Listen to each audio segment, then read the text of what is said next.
नमस्कार दोस्तों, आज आपको पाइथन में टाइप कास्टिंग पढ़ाया जाएगा। टाइप कास्टिंग यानी कि किसी भी डाटा टाइप को दूसरे डाटा टाइप में कन्वर्ट करना ही टाइप कास्टिंग कहलाता है। इसका जो डेफिनेशन है ये कहता है द प्रोसेस ऑफ, वह प्रक्रिया है किस चीज का, कन्वर्ट करने का। कन्वर्ट करने का वो प्रक्रिया है किस होगा, ये कन्वर्ट करेगा the value of data type, one data type, एक तरह के डाटा टाइप को यह कन्वर्ट करेगा। और डेटा टाइप होता क्या है, या इंटीजर, फ्लोट और स्ट्रिंग को ही हम डेटा टाइप कहते हैं। दूसरे डेटा टाइप में जब कन्वर्ट करेंगे तो वही जो है टाइप कास्टिंग कहलाता है। जैसे हम यहां पे लिखा हुआ है यस, s इक्वल टू 10 लिखा हुआ है, तो यह जो है बाय डिफॉल्ट, क्या बाय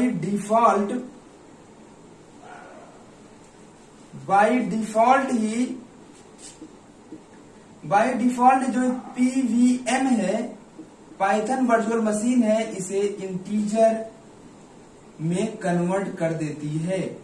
इसे जो है बाय डिफॉल्ट ही इंटीजर में कन्वर्ट कर देती है, क्योंकि यह हमारा वेरिएबल हो गया और यह जो इसमें वैल्यू आ रही है, यह अगर इसका बेस वैल्यू 10 है लेकिन इसके बाद में डेसिमल नहीं लगा हुआ है तो वह इंटीजर हो जाती है। अगर यहीं पे अगर यह इस प्रकार लिखा हो 10.0 तो यह जो पीवीएम है, पाइथन वर्चुअल मशीन है, इसे फ्लोट में कन्वर्ट कर देगी। इसी चीज को ये कन्वर्ट कर रहा है। अब यह टाइप कास्टिंग जो है कितने प्रकार का होता है। टाइप कास्टिंग दो प्रकार होता है, एक होता है इम्प्लिसिट, एक होता है एक्सप्लिसिट। अब आप जानिए कि इम्प्लिसिट क्या होता है और एक्सप्लिसिट क्या होता है। आपको हम सरल भाषा में बता दें कि जो इम्प्लिसिट है वह जो उसमें पाइथन का पीवीएम है, पाइथन वर्चुअल मशीन है, वह खुद ही उसमें जो भी वैल्यू हम लिख देते हैं वह ऑटोमेटिक ही उसमें वह कन्वर्ट कर देता है। जैसे अगर हम 10 लिखे हुए हैं और उसको डबल कोट से नहीं बंद किए हुए हैं तो वह इंटीजर उसे कन्वर्ट कर देगी। अगर हम 10.0 लिखे हैं तो उसी चीज को वह फ्लोट में कन्वर्ट कर देगी। लेकिन यदि हम कोई स्ट्रिंग लिखे हुए हैं, डबल कोट के अंदर लिखे हुए हैं, सपोज कीजिए 10 ही लिखे हुए हैं और उसे डबल कोट के अंदर लिख दिए हैं तो इसे पाइथन स्ट्रिंग में कन्वर्ट कर देगा। यदि हम कोई नाम लिखे हुए हैं तो वह नाम जो है स्ट्रिंग में कन्वर्ट हो जाता है। पीवीएम अपने आप ही कन्वर्ट कर लेता है, समझ जाता है कि यह स्ट्रिंग है या इंटीजर है, कि यह जो है कॉम्प्लेक्स है।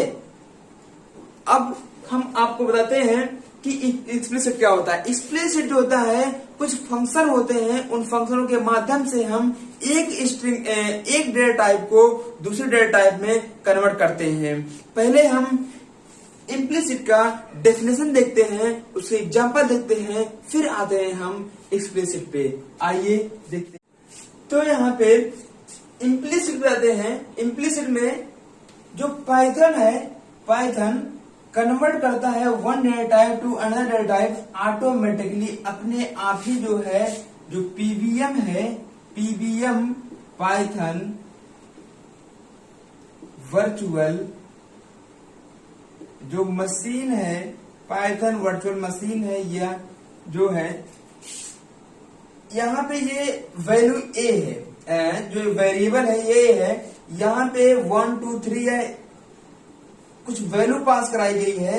अब इसको जो पीवीएम है ऑटोमेटिकली जो है इसमें एंटर कर देगा, इसके अंदर आ जाएगा और यह जो है किसमें होगा, ये कन्वर्ट होगा इंटीजर में।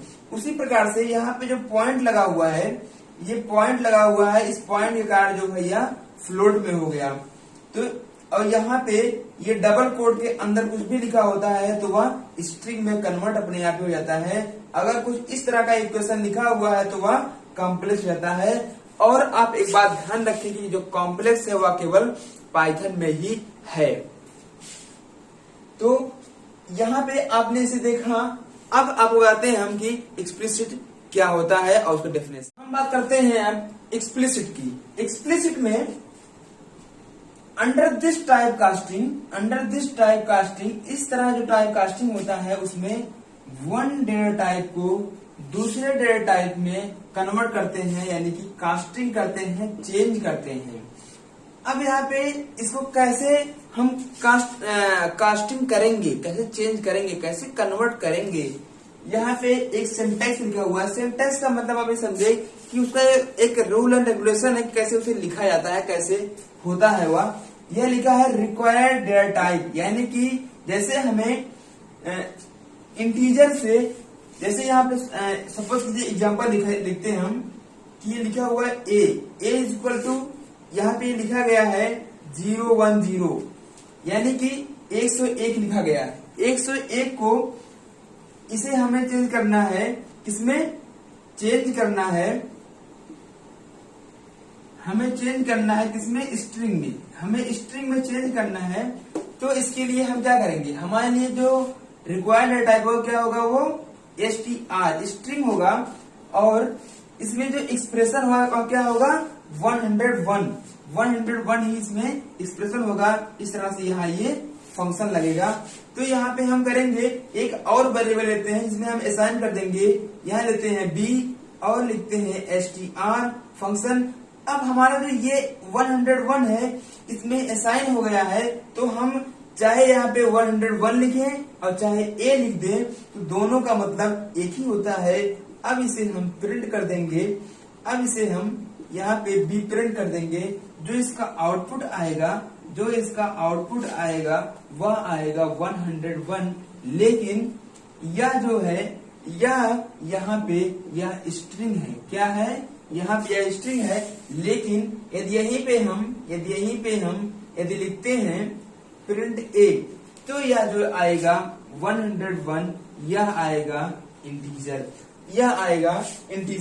अगर हमें यह चेक करना है क्या हम यहाँ पे सही लिख रहे हैं, तो इसके लिए हमारे पास एक फंक्शन होता है टाइप फंक्शन के माध्यम से हम यह पता कर सकते हैं कि यह स्ट्रिंग में कन्वर्ट हो गया है या नहीं कन्वर्ट हुआ है। तो आइए देखते हैं, एक और प्रोग्राम लिखते हैं यहाँ पे, इसी चीज को हम दूसरे लाइन में लिखते हैं। यहाँ पे लिखते हैं, यहाँ पे इसके पास हमें कुछ नहीं करना है, लिखना है प्रिंट, और हमें चेक करना है b को, क्योंकि b हमारा जो है वह स्ट्रिंग में कन्वर्ट हो गया है कि नहीं हुआ है। तो यहाँ पे हमें लगाना है टाइप फंक्शन, और यहाँ पे लिखना है